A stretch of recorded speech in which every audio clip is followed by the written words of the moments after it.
I don't know how you found this presentation or your motivation for listening to it.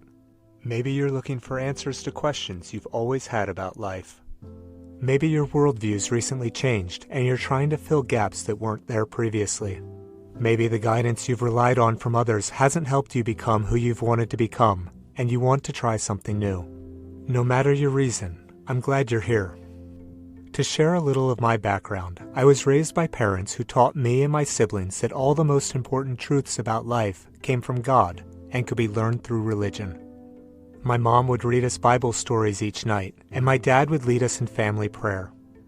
They instructed us that the teachings of our church would bring happiness in this life and help us qualify to be together forever with God and our entire family after death. For most of my life, I was confident that the teachings of my church represented absolute truth. I attended religious services every Sunday, went to faith-based activities throughout the week, and carved out personal time at home to learn more about God. I spent 2 years living in South America teaching thousands of people about my beliefs. I studied at a religious university that started each class with a prayer and held weekly discussions dedicated to spiritually uplifting topics. My faith was the center of my life, and I was fully committed to it. In my 30s, my views changed, leaving me with questions about things I'd always had answers to previously.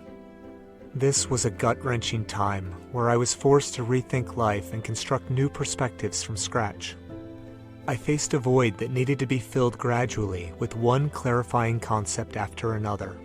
During this process, I slowly began uncovering insights that made such a positive impact on me that I wanted to share them with others.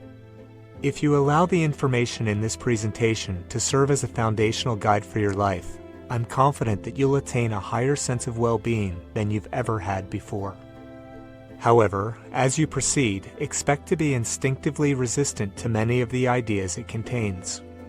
The human mind is naturally predisposed to reject much of the advice I'm offering, and that will require superseding intuition at times to achieve the benefits suggested. I hope you'll view this presentation as a journey we're going on together, and not as a dictatorial lecture.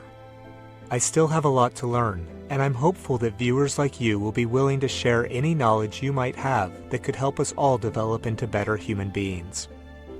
I'm just a regular person who couldn't find an existing ideology that adequately explained why the world is the way that it is.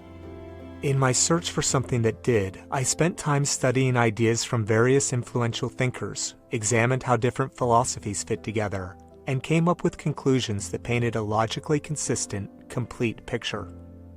This presentation is best suited for individuals who aren't satisfied with the worldviews they currently hold, or have recently left an existing belief system. While I don't know your particular situation, I am familiar with feeling confused and being unsure about how to move forward. Based on my own experience of gaining clarity, peace, and fulfillment through a deeper understanding of truth, I believe you'll find the same by the time you finish watching. If you already have foundational worldviews that you aren't looking to change, particularly if you share your beliefs with longtime friends and family, it might be in your best interest to stop listening here. One of the most interesting things I learned in my studies is how we behave when there's a discrepancy between what is true and what those closest to us believe. When forced to make a choice between the two, the overwhelming majority of people will choose to believe what those around them believe, even if it isn't correct. This effect is compounded when we've spent most of our lives building relationships with individuals who think the same way we do. Learning about this behavior helped me understand why I remained loyal to my former beliefs for as long as I did, even when I knew I had concerns about them. Accepting contradictory ideas would have set me at odds with my family and dearest friends. That outcome was so undesirable that I tolerated cognitive dissonance instead.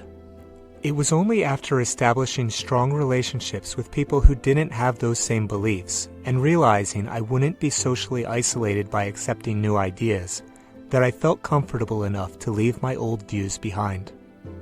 That brings us back to the question of whether you should continue watching if you already have shared foundational beliefs that meet your needs. Due to the phenomenon described in the preceding section, you'll be prone to disagree with things I'm sharing that don't align with the worldviews held by you and those closest to you. If you do happen to agree with my conclusions, you'll put yourself at risk of damaging your existing social structure. Neither of those are ideal outcomes.